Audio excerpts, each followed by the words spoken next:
जिन हिंदुओं को बांग्लादेश में जिंदा जलाया जा रहा हो, उन देश के क्रिकेटरों को आप क्यों खरीदते हैं भाई? क्या ये धर्म है? क्या जान कीमती है कि खेल कीमती है? जिंदगी बड़ी है कि खेल बड़ा है? अरे जिंदगी रहेगी तो ऐसे खेल तो होते रहेंगे। पहले हिंदुओं की सुरक्षा की गारंटी ले लेते कि भाई साहब हम आपको खरीदेंगे, करोड़ों देंगे। अब देखो हिंदुओं के बीच में पिक्चरें बना के और हिंदुओं के द्वारा कमाया गया पैसा कहां भेज रहे हैं? उन बांग्लादेशियों को दे रहे हैं जो हिंदुओं को जिंदा जला रहे हैं। तो इनका दिल तो उनके लिए धड़क रहा है, और आपको केवल उनको दे रहे हैं पैसा और आपको दे रहे हैं गुटखा। दाने दाने में केसर कदम खाओ और मरो।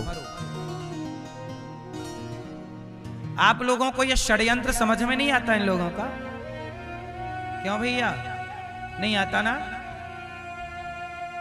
नहीं आता तो मेरी मां समझा रहा हूं, समझ लो। महाभारत किसकी गलती से हुआ? पितामह भीष्म भी हिस्सेदार हैं। तीसरा, महाभारत में गलती धृतराष्ट्र, पितामह भीष्म, और किसकी गलती है? कर्ण। कर्ण किसकी भूमिका में है? चलो बता, पूरे महाभारत में कर्ण किसकी भूमिका में है? उत्तर दो आप लोग। भैया कर्ण किसकी भूमिका में है? जोर से। मित्र। कर्ण किसकी भूमिका में है? मित्र। कर्ण किसका मित्र है? कर्ण दुर्योधन के मित्र हैं। और मित्र का धर्म क्या होता है कि मेरा मित्र यदि गलत कर रहा है तो मैं उसे गलत करने से रोकूं। मित्र का धर्म ये नहीं होता कि तू गलत कर रहा है तो मैं भी तेरा साथ दूं, तू शराब पी रहा है तो मैं भी पीने लग जाऊं, तो किसी महिला के कपड़े उतार रहा है तो मैं भी खिंचवाने लग जाऊं। ये मित्रता नहीं है। मित्रता ये है कि कर्ण चाहते तो दुर्योधन को समझाते कि भैया मित्र, ये तुमने भाभी के साथ जो किया ना ये गलत है। तुमने जुआ खेला, पांडवों को हराया, पांडवों के कपड़े उतरवा लिए। पता है आपको? पांडवों के कपड़े उतरवा लिए थे सभा में। चलो यहां तक सब सही है, पर तुम अब महिला के कपड़े उतार रहे हो भरी सभा में। बताओ क्या कर्ण को इस बात का विरोध नहीं करना चाहिए था? कर्ण को विरोध तो करना चाहिए था, लेकिन कर्ण ने दुर्योधन का विरोध करने की जगह क्या कहा? द्रौपदी तेरे तो 5 पति हैं, जैसे 5 वैसे ही 6 मुझे भी बना ले, छठवा हो जाऊंगा मैं। मित्र क्या होता है? कर्ण ने मित्र का धर्म नहीं निभाया। आप लोग क्या कहते हैं कि नहीं, कर्ण ने तो मित्र का धर्म निभाया, दुर्योधन के लिए मर गया। अरे मर जाना धर्म नहीं है साहब। धर्म तो ये है कि मेरा मित्र गलत कर रहा है, मैं उसे रोकूं, ये धर्म है। और मेरा मित्र यदि धर्म के लिए चल रहा है तो मैं धर्म के लिए उसके साथ मर जाऊं, ये धर्म है। ये नहीं कि अधर्म के लिए मर जाऊं। मित्र को रोकिए कि भाई तू शराब पी रहा गलत है, तू कपड़े उतार रहा किसी महिला के गलत है, तू जुआ खेल रहा धर्म से गलत है मित्र, ये गलत है। कहां रोका? इसलिए मित्र कैसा होना चाहिए? कर्ण जैसा कदापि नहीं होना चाहिए। कर्ण वो मित्र हैं जो गलत में साथ दे रहे हैं। अब आप बताओ कि आपका बेटा शराब पीने लग जाए और उसका मित्र उसे समझाने की जगह और शराब पिलाए, तो आप क्या समझाओगे? बेटा उसको क्या समझाओगे? क्या भाई तूने मेरे बेटे के साथ जो किया क्या वो दोस्त का मित्र का धर्म था? आप ही कहोगे ना भाई तूने मेरे बेटे के साथ गलत किया। पी रहा था तो उसे रोकता कि भाई इतनी क्या पीना शराब, क्यों बिगड़ना, ये पैसा तू किसी की सेवा में लगा, किसी भूखे को रोटी दे, शराब पी के क्यों जिंदगी तबाह करता। आजकल यही तो है बाजार में, लोग क्या कहते हैं मैं पीता नहीं हूं, दोस्त यार पिला देते हैं। ये दोस्त यार कर्ण जैसे दोस्त यार हैं। ऐसे यारों से बचना चाहिए। ये दोस्त नहीं है, ये शत्रु है। जो आपको शराब पिला रहे हैं, गांजा पिला रहे हैं, चरस दे रहे हैं, अफीम दे रहे हैं, गलत ले जा रहे हैं, ये आपके दोस्त नहीं है, ये आपके कौन है? ये दुश्मन हैं। इन आस्तीन के सांपों को पहचानिए, ये दोस्त नहीं है। कर्ण अपने मित्र की भूमिका सही ना निभा पाए, पितामह की भूमिका सही ना निभा पाए, धृतराष्ट्र राजा की भूमिका सही ना निभा पाए, और दुर्योधन देवर की भूमिका सही ना निभा पाया। हमारे सनातन में काश दुर्योधन थोड़ा लक्ष्मण जी के बारे में पढ़ लिया होता, दुर्योधन को थोड़ा। अच्छा एक बात बताएं, जब दुर्योधन था तब ऑलरेडी रामायण थी, पता है आपको? उस जमाने में भी रामायण थी, क्योंकि रामायण लिखी जा चुकी थी, क्योंकि वो त्रेता की घटना है और ये घटना द्वापर की है, तो पूरी रामायण थी। तो लक्ष्मण जी का चरित्र दुर्योधन को पता ही होगा, क्योंकि दुर्योधन भी पढ़ा लिखा तो था ही। दुर्योधन कोई मूर्ख नहीं था, बहुत पढ़ा लिखा था दुर्योधन। 10,000 हाथियों का बल था दुर्योधन के पास, बलवान था, सुंदर भी था, ताकतवर था। लक्ष्मण जी की शायद बात भूल गया कि लक्ष्मण जी ने अपनी भाभी माता सीता को मां की तरह प्यार किया और मां की तरह सम्मान दिया है।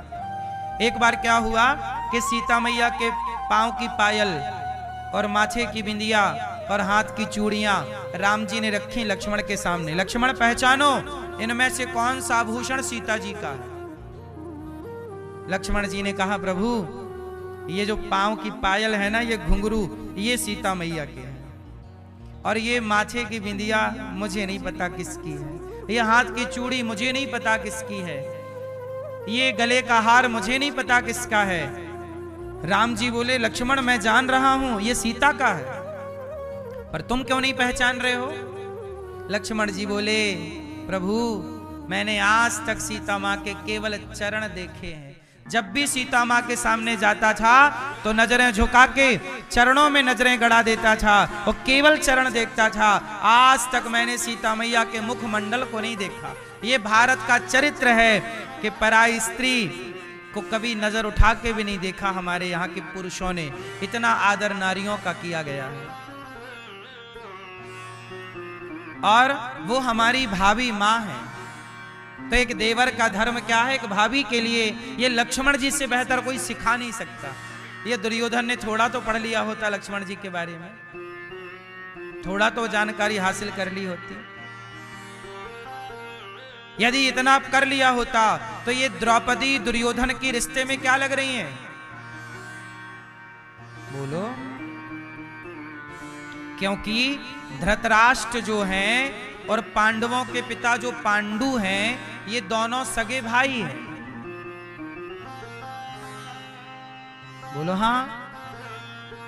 तो चाचा ताऊ के ही तो हैं। तो पांडव बड़े हैं, धर्मराज युधिष्ठिर बड़े हैं, और धर्मराज युधिष्ठिर से छोटे भीम हैं, और भीम से छोटे दुर्योधन है। बोलो हाँ। तो दुर्योधन छोटा है, छोटा है मतलब देवर है। लेकिन दुर्योधन ने अपने देवर की मर्यादा का उल्लंघन किया, कपड़े उतरवाए भाभी के। तो भगवान कृष्ण ने सोचा कि धृतराष्ट्र के बेटे इतने दुष्ट हो गए हैं कि जब ये अपने सगी भाभी को नहीं छोड़ रहे हैं तो समाज की सामान्य स्त्रियों को क्या छोड़ेंगे, इसलिए इनको मार देना ही धर्म है। इसलिए पांडवों से कहा, दुर्योधन से कहा 5 गांव दे दो, नहीं दिया। अब महाभारत की तैयारी। जब आप नहीं समझते समझाने से तो फिर विनाश होता है।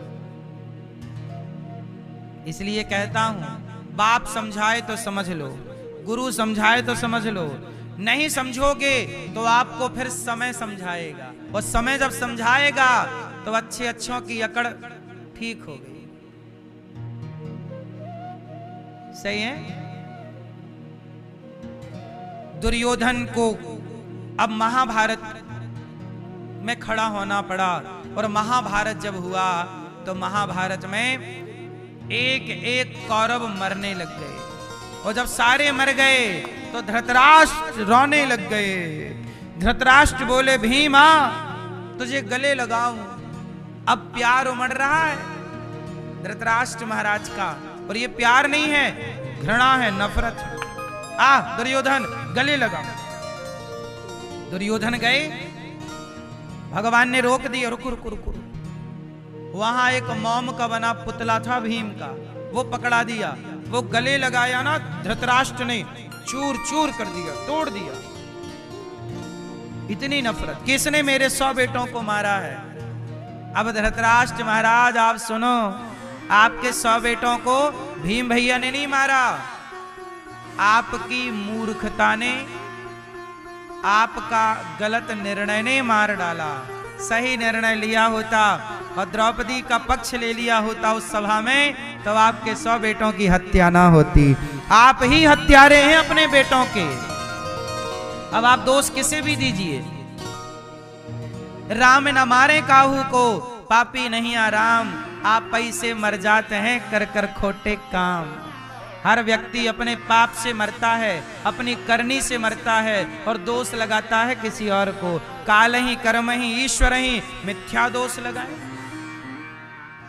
अब आप लगाते रहिए दोष कि भीम दोषी है, वो गांधारी भी गजब कह रही है कृष्ण दोषी। गांधारी मां क्या बोल रही है, कौन दोषी है? कृष्ण दोषी है। क्यों? क्योंकि कृष्ण चाहते तो महाभारत ना होता। भगवान बोले, मां मैं गया तो था, कहां माना तेरा बेटा? अपने बेटे की गलती नहीं दिख रही है माता को, क्योंकि माता की आंखों में तो पट्टी बंधी है ना। मां ऐसी ना हो, ऐसी मां भी ना हो जिसकी आंखों में पट्टी बंधी हो। मां गांधारी जैसी ना हो, बाप धृतराष्ट्र जैसा ना हो, मित्र कर्ण जैसा ना हो, मामा शकुनी जैसा ना हो। बोलो हां।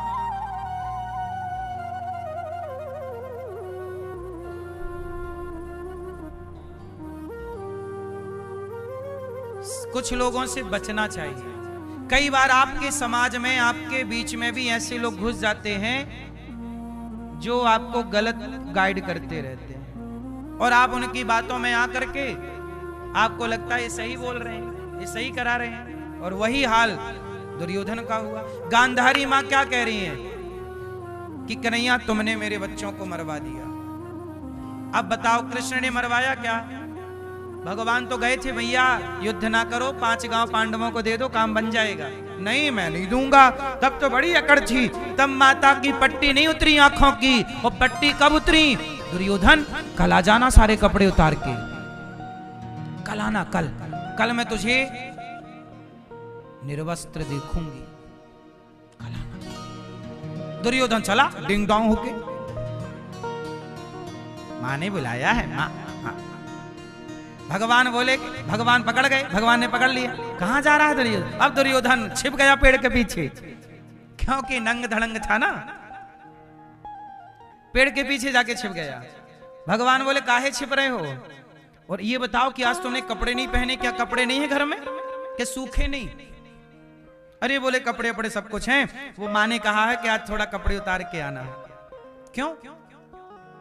देखेगी मां, आज आंखों की पट्टी हटाएगी मां और अपने बेटे को देखेगी मां, और मां की नजर उसके शरीर में जहां जहां पड़ेगी, उसका शरीर उसके गांधारी के तप के बल से वज्र का हो जाएगा।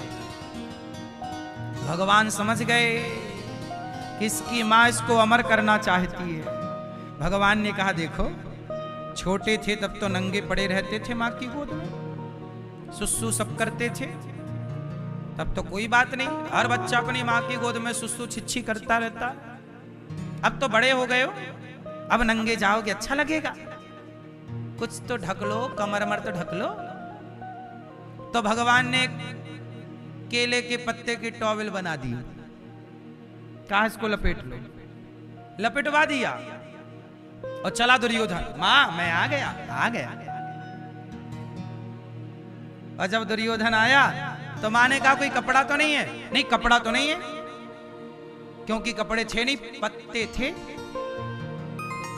मां ने उतारी पट्टी। पहली बार गांधारी ने विवाह के बाद पहली बार आंखों से पट्टी हटाई। पट्टी हटाई तो गांधारी भी तो पतिव्रता नारी है ही। देखो ये सब सामान्य लोग नहीं हैं तो सब भगवान को, भगवान का स्पर्श, भगवान का दर्शन कई बार इन लोगों को हुआ है। तो ये सामान्य तो है नहीं, लेकिन अब जैसा उनका उस लीला में क्रम था वैसी बात कही जाएगी। सामान्य कोई नहीं है इनमें से। गांधारी ने कहा कि ठीक है आओ। पट्टी हटाई और गांधारी की नजर पड़ी। पूरा शरीर देखा माने, और जहां जहां नजर गई वो शरीर दुर्योधन का क्या बनता गया? मजबूत, वज्र की तरह। इतना मजबूत हो गया कि वो इंद्र के वज्र से भी अब कट नहीं सकता। देखो ये नारी, पतिव्रता नारी की तपस्या है।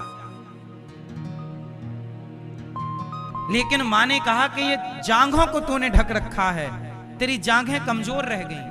क्या हुआ, जांघें क्यों ढकी? अरे मां वो भगवान कन्हैया बोले कि ढक लो, तुम ढक लो। गांधारी बोली ये कृष्ण है छलिया, इसने मेरे बच्चे को मरवाया है। क्या करते भगवान? गांधारी मां, ये तुम्हारा बेटा भरी सभा में भाभी के कपड़े उतार रहा था। यदि ये वज्र का हो गया, ये अमर हो गया, तो कल ना जाने कितनी नारियों के भरी सभा में ये कपड़े उतारेगा। तब तो तुम्हारी पट्टी नहीं उतरी आंखों से जब द्रौपदी के कपड़े उतारे गए। अब तुम इस व्यक्ति को बचाने के लिए पट्टी हटा के खड़ी हो गई। बाद में गांधारी ने भगवान कृष्ण को शाप दे दिया, जाओ कृष्ण, जैसे मेरे पुत्र पौत्रादि आपस में लड़कर के मरे हैं, तुम्हारा वंश भी आपस में तुम सब लड़कर के समाप्त हो जाओगे। इसलिए भगवान श्री कृष्ण के 56 करोड़ यदुवंशी आपस में लड़के समाप्त हो गए। 56 करोड़। भगवान कृष्ण के सामने कितने लोग मारे गए? उनके परिवारी 56 करोड़ यदुवंशी आपस में। किसके कारण? गांधारी मां के शाप के कारण। गलती किसकी है? सच बताओ, महाभारत में गलती किसकी थी? क्या भगवान कृष्ण की गलती है? लेकिन भगवान को सजा मिली और भगवान ने गांधारी मां के शाप को स्वीकार किया। क्या करते? दुर्योधन महाभारत में मारा गया, जंघा तोड़ दी भीम भैया ने, गदा से तोड़ दी। दुर्योधन बोला कि अब तड़प रहा है दुर्योधन। तभी गुरु द्रोणाचार्य के पुत्र अश्वत्थामा आ गए और अश्वत्थामा ने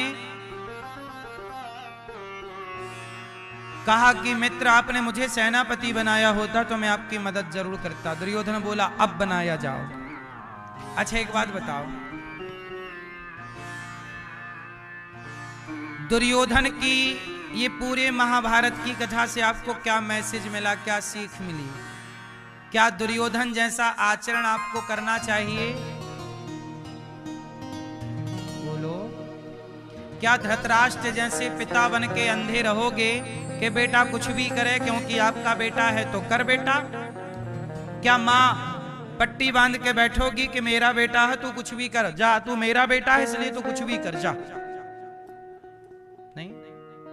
तू मेरा मित्र है इसलिए कुछ भी कर क्योंकि तेरा मित्र पावरफुल है, जा। क्या ये? नहीं। ये सारी कथा आपके लिए, ये सारा क्रम आपके लिए, कि जो गलती इतिहास में हुई वो गलती अब आपसे, इसलिए इतिहास सुना जाता है कि जो गलतियां हुई वो अब ना हो, अब ना दोहराई जाए, क्योंकि उनका परिणाम समाज पे बुरा पड़ता है। अब गुरु द्रोणाचार्य जी के बेटे की कहानी स्टार्ट हो गई। गुरु द्रोणाचार्य, सुना है नाम आपने? गुरु द्रोणाचार्य के पुत्र का नाम है अश्वत्थामा। अच्छा, गुरु द्रोणाचार्य सही है कि गलत है? उत्तर है? कौरवों का साथ देकर के सही किया कि गलत किया है? फिर किसका साथ देते? गुरु द्रोणाचार्य साथ देकर, यहां साथ देकर सही या गलत यहां नहीं है।